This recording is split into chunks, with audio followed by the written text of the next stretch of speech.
Are we good? Good to go.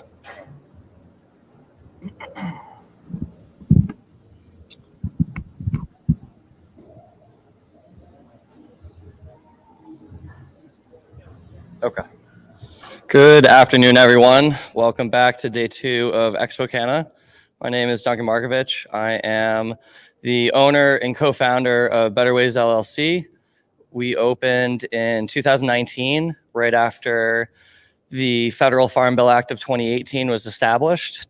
So my colleague Paul and I decided to open up Better Ways in our hometown of Brantford, and we wanted to focus on 3 pretty fundamental things: education first and foremost, good affordable products from the U.S. with transparent COAs, and just trust in building sort of that new relationship with somebody who might be interested in cannabis other than conventional pharmaceuticals. So since then, Better Ways has won Best on the Shoreline for alternative hemp CBD health and wellness store since that category was created back in 2020. We are proud Connecticut Canna Warrior members, the CT Cannabis Alliance. They're also present outside. They have a booth. We are also the part of the Shoreline Chamber of Commerce and the Connecticut Hemp Industry Association. I've spoken at several kinds of presentations over the number of years, and this is sort of the focus. So we really want to ensure that anyone seeking any kind of interaction with this plant, whether it's for information or high quality medicine, that it's education driven. You know, people need to understand how this plant acts with their bodies, how their bodies are supposed to respond to it, how it's not supposed to respond to this plant. So a heavy emphasis on the endocannabinoid system, what cannabinoids are, the actual molecules from the plant, as well as the other healing side that sometimes gets overlooked, and that's terpenes, and those are the essential oils that form on the plant. Outside of the just, science education, it's also educating the, the patient or somebody walking in, what's going on, what's happening in the scene, what does cannabis look like right now, where did it start, hopefully where is it going. I came out of the banking industry. I got stuck in banking for about 6 years as a financial advisor for TD Bank. So corporate modalities, the understanding how corporate money works is something that I had the privilege of understanding, but more so where to hold yourself accountable and making sure that regardless of your position that you're doing things ethically and keeping other businesses and community members in mind. This is people's plant-based medicine, and as such, all medicine should be grown, manufactured with the highest quality intentions possible. If I always say, if your certificates of analysis are not third-party tested, you shouldn't trust them. And reading those certificates of analysis can be daunting, so always, feel free to reach out. Anyone in the store should be able to read those to you. They should, any, in my opinion, I feel anybody interacting with a medical patient, a recreational patient, just somebody curious about the plant should be as educated as possible, because you're on the front line. That's the first interaction. So that person should be an expert, and hopefully the landscape in this state can continue to grow. The other big concern is really knowing the full supply chain of your product, not just the brand representing it or the person trying to sell it to you, but truly knowing how that plant was grown, what were the mediums, what were the nutrients and amendments, how and when it was harvested, as they say, seed to product knowledge. And we'll get a little bit further into that. So as some of you know, not everybody, but this is the endocannabinoid system. It is a beautiful and slightly complex system, but you can basically break it down to a network of receptors that interacts with molecules we already produce in our bodies to support homeostasis and balance. So there are a lot of receptor types in this system, but these are the two main ones. The CB1s are located throughout the neural tissue, the nervous system, and along the spinal column.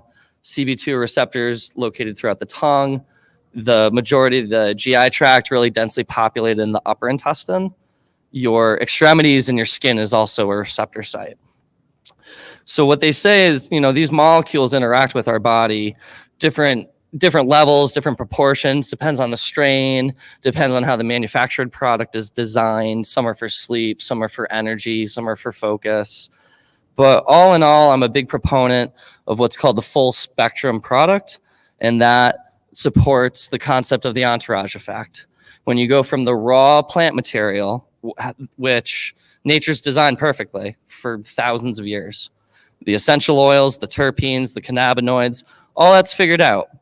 So when we start interacting with this plant and trying to turn it into a manufactured product, it's really important to understand, what is your intention? Are you using all the healing parts of the plant? Are you isolating some of them? What are the refining processes you're using? Is it with chemicals? Is it not? Personally, I like solventless, but that's just my personal opinion. So here is a good example. On the outside of this circle, you can see some of the letters. Top in the green is CBD. All the way on the bottom is THC. And surrounding are 8 other molecules. These are arguably the 10 major cannabinoids. And you can see what just 10 of them are capable of doing. Every single year as this plant has become, at least the hemp plant, has become federally legalized, more and more research gets dumped into this at the federal level. It's really exciting to see what's up and coming. And as you can imagine, the efficacy of this plant is pretty untapped. And then this is a good map of terpenes. So again, those are the essential oils that naturally occur on the plant. On the left-hand side, these are sort of the scents and flavors that we're used to. And then on the right, those are the actual chemical names of those essential oils. And each one has at least one or more medicinal properties to it. So again, the conversion from raw plant material into a manufactured product, less is more. The more you preserve from this plant, the more you keep whole plant-based medicine and all the terpenes and all the cannabinoids in the transfer to, if it's an edible or a beverage or a capsule, it really continues the medicinal efficacy of what these products can do. So this is sort of where, I guess, for me, my activism and advocacy kind of starts blending in with my with my retail experience in my store. So you're gonna find a lot of different kinds of people. Some people just want to come in. They want to know, my back hurts. What works? I don't want to know about it. Is it affordable? In and out. But you have to be prepared for those people that want a 2-hour conversation, on the high level mechanics and the sciences behind how these products and plant-based medicine works. That's why I'm also, I don't know how familiar everybody is with what's going on in Connecticut legislature, but the current bill, HB 5150, talks about, keeping or removing pharmacists from dispensaries.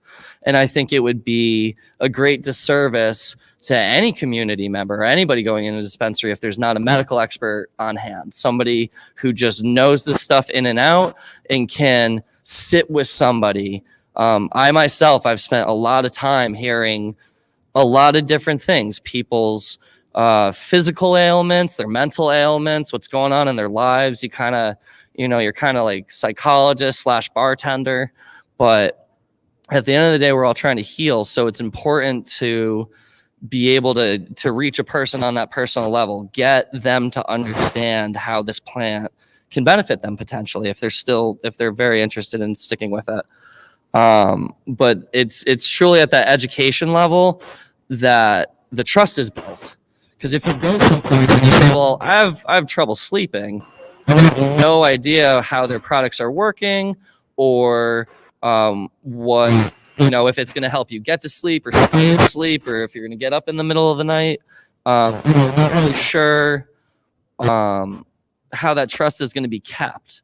So beyond that, hello? Okay.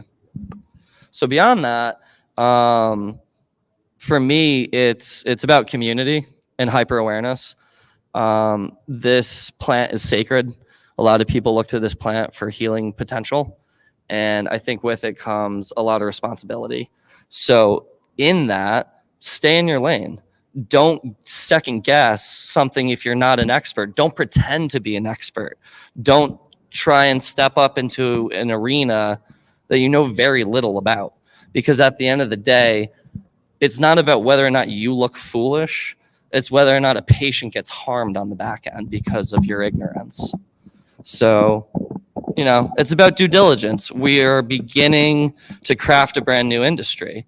And as such, we should all be acting with the same level of responsibility that, a banker or a lawyer or a doctor, like there should be no discrimination with how people hold themselves accountable in this industry. Industry knowledge. So as I said, and you can kind of glance over this as well, but again, this is a brand new community in terms of interacting with a regulated system. But the cannabis community has been around for decades, and people have been interacting with this plant for thousands of years. So it's important to keep that always in the back of your mind, that this is just information and a great healing tool that we've had for thousands of years, and now we're just re-engaging with it. But again, it comes back to responsibility, and again, I really stress on supply chain knowledge. I myself have suffered, it's called cannabis hyperemesis syndrome. It occurs when you get sick, you throw up from cannabis, and it's usually from dirty inputs. Pesticides are in the flower. It could be, if not food grade distillate, and somebody gets it for cheap and they don't know where their sourcing's from, and they try and upcycle it into edibles. All those impurities and all those imbalances get multiplied each time you try and go to the next gate with the manufacturing process. So that's why I'm very, very adamant knowing everything in my store. I've tried it all myself except my pet tincture. I don't need to drink my salmon oil to know it works.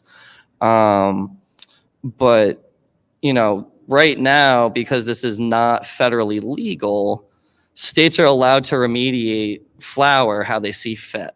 And most industry standards, that remediation tactic is through soaking it in ozone or microwaving it to ensure that things like mold and bacteria or powdery mildew or things that might be missed or ignored in large grow situations, but you gotta save your harvest, right? You're beholden to your shareholders and not to the community or the plant. So you gotta make sure it works.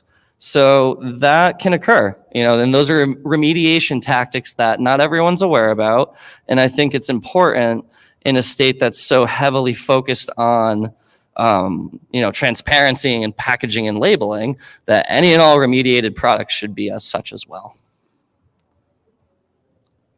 So here are a few things about our medical program, and I just kind of touched on it slightly with this remediation stuff. So our medical program's been around for a while, but in 21, when Connecticut legalized adult recreational possession, there were talks about increasing the allowable mold limits from 10,000 colony forming units or CFUs to 1 million.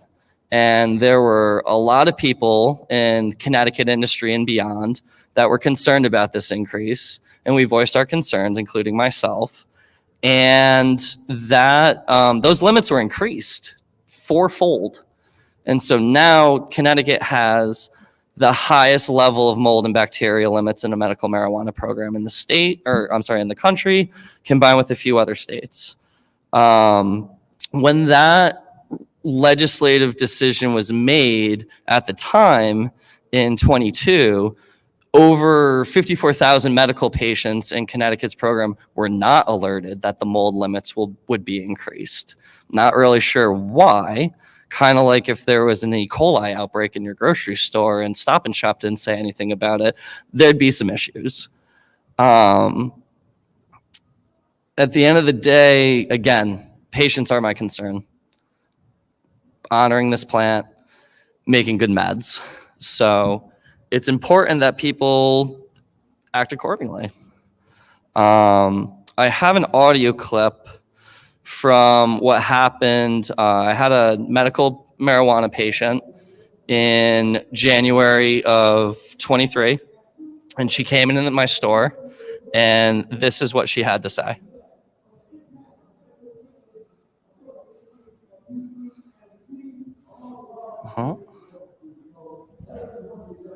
Well, we're gonna try and figure that out.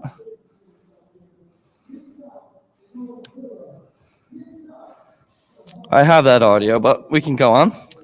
So the next concept here is the definition of regulatory capture. So this is when politicians and industry heads work together to create what seems on paper to be a safe marketplace. But in fact, the restrictions end up hurting a lot of people, including small business owners. And again, as I will continue to drill into everybody's heads, patients.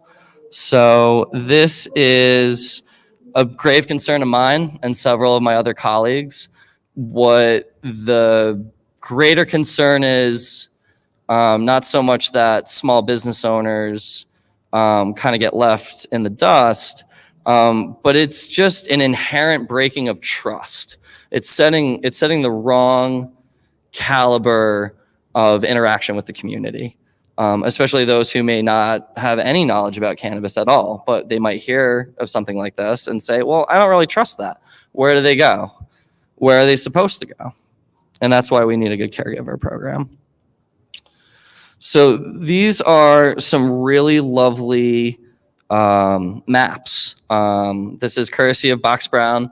If you don't follow him on Instagram, he is one of the leading cannabis political cartoonists in America.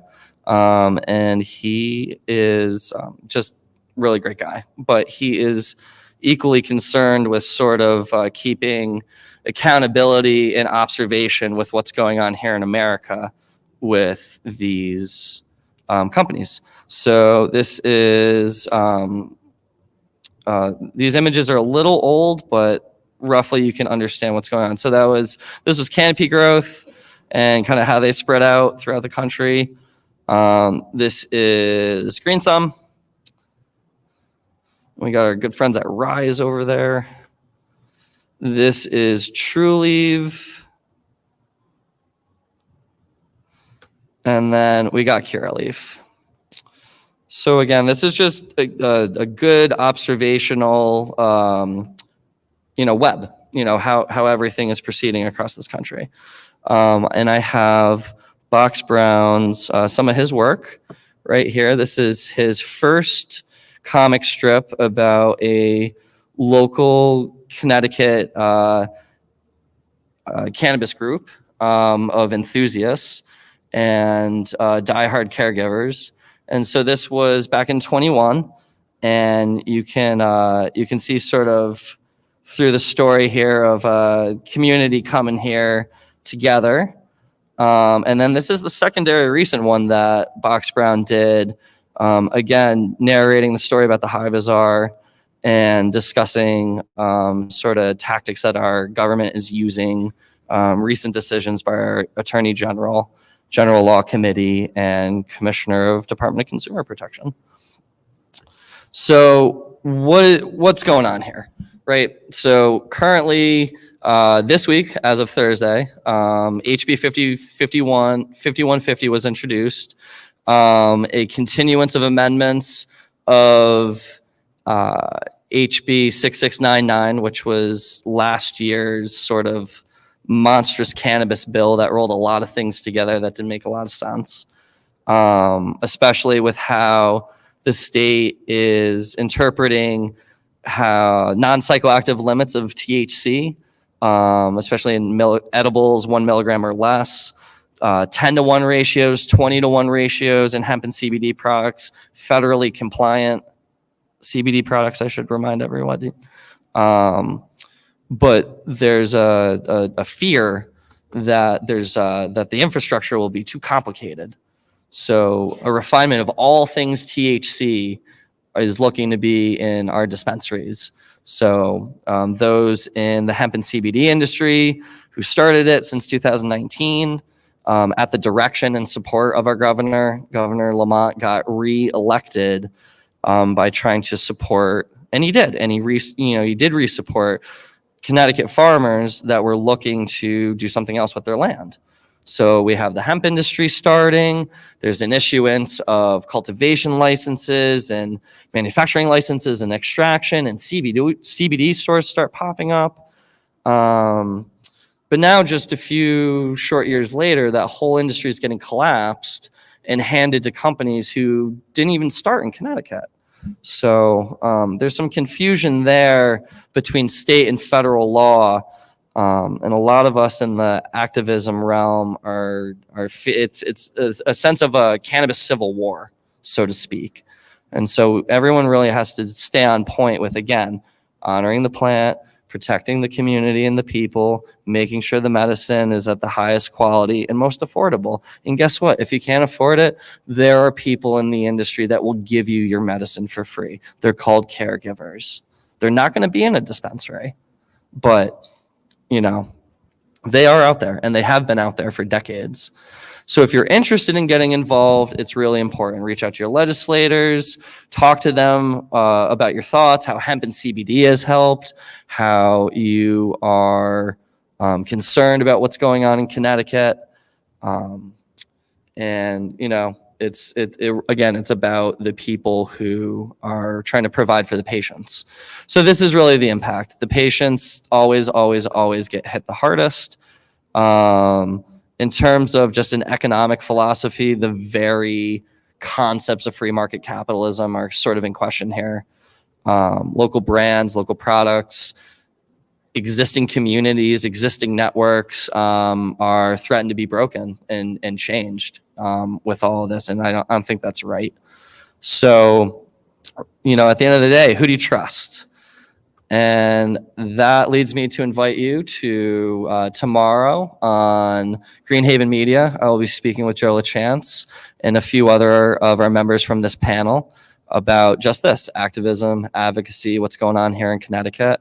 Thank you for Burn and Learn for hosting us as well. That's another great cannabis community member. They have a table here as well. And I just want to say that, keep your ears tuned in to what's actually occurring, because things are moving faster than you think. And it's really important that everybody has access to this plant and good quality and good education, so that that trust can be continued. And as I always say, free the plant, free the people, and in this certain case, free High Bazaar. I think it's egregious what's going on. If you have any concerns of contacting me, here's my information, and I'm going to leave it open now for some questions or comments. Thank you so much for listening to me.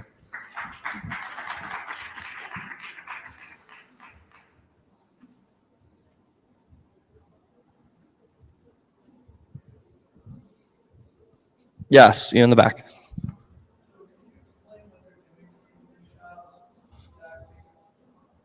Can I explain to you what they're doing to CBD shops? I can do my very anecdotal best, just by what's happening to me and mine.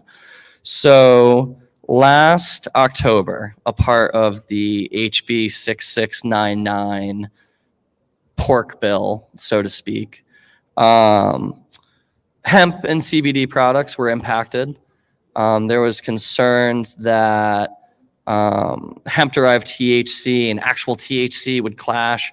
But again, that's a misunderstanding of where THC comes from. Cannabis is the plant material. The amount of THC present determines, do we call the same plant material hemp or do we call it marijuana? It's the same thing. So hemp will not get you high, does not have enough THC in it at the federal definition to have a psychoactive effect to get you disorientated or in the higher, the higher feelings of what THC offers to people. I myself need higher THC. I have pain management issues and I have severe neuropathy in my leg from a surgical damage. So THC does hold its place. I personally feel the cannabinoids are adaptogenic. If I'm having a great day and I'm not in a lot of pain and I use the same medication protocol, I'm gonna get pretty high. But if I'm having a terrible day with pain and I use the same protocol, I'm not gonna get that high, but I'm gonna be in a lot less pain. And I think that's something that's really either misunderstood or not talked about enough. And that's just that's one molecule from this plant. Imagine the 120 plus other ones and everybody else's experiences. And that's another reminder. Cannabis is an individualized experience, right? We can all have the same gummy from some vendor out there and have 25 different experiences in this room, right? So that's another thing to be noted, is just because there's a particular level of THC, that doesn't mean the individual is going to be intoxicated to a point. They might not even get enough with those 5 milligram limits or 10 milligram limits that cost them more money to get higher dose products. Again, the higher the THC does not necessarily mean the more medicinal value it has. This is a holistic plant. It has terpenes, it has cannabinoids, and the education around this plant and how it gets implicated with our daily lifestyles needs to be increased. Transparency and trust. So with my store, what happened was, sorry, that was a roundabout way, but so the THC levels of hemp and CBD products were impacted out of fear they would be too intoxicating.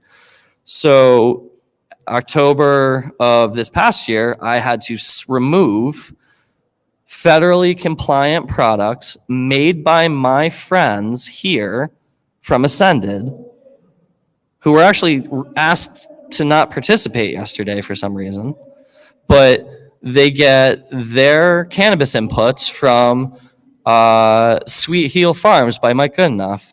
So we have a local Connecticut hemp farm helping create local Connecticut cannabis inputs for a local Connecticut edibles company. And the state of Connecticut doesn't want me selling those on my shelf. So I then had to go and tell a lot of my patients, cancer patients, people who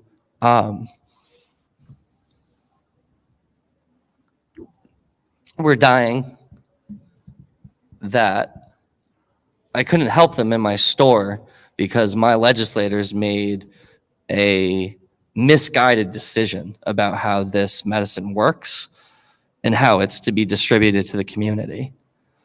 And I mean, some of them were like my friends' parents that I've known my whole life. And people are like, why? Why? You know, it's federally compliant, it's state compliant. So that's the real world impact of these decisions. Patients get cut out and it's egregious. And at the end of the day, there are caregivers in a community that have to tell people no. Some of these people are on their last line of hope. They've gone to all the doctors. They've tried all the medicines. They've had all the side effects. They've had all the other prescription meds for the side effects, and nothing works. And then they finally get to a brand or a cannabis establishment that actually cares about their well-being and the quality of the products going into their bodies. I personally try and treat everybody in my store like they're my family. This plant and community has shown me just that. It's about family. And no amount of money can teach you that. There is no SOP for culture. I hope that answers your question. Anybody else? Yes.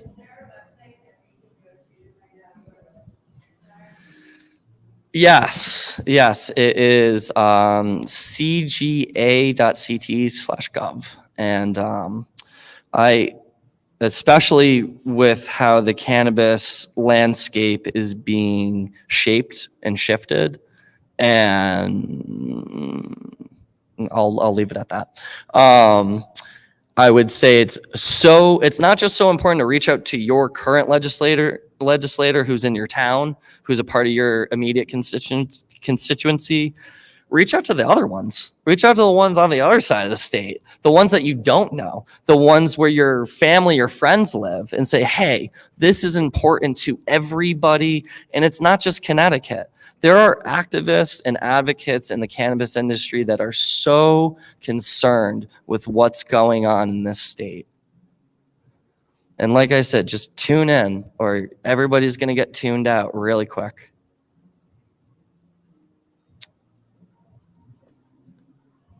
All right. Well, thank you everybody for your time today. Enjoy the rest of this expo.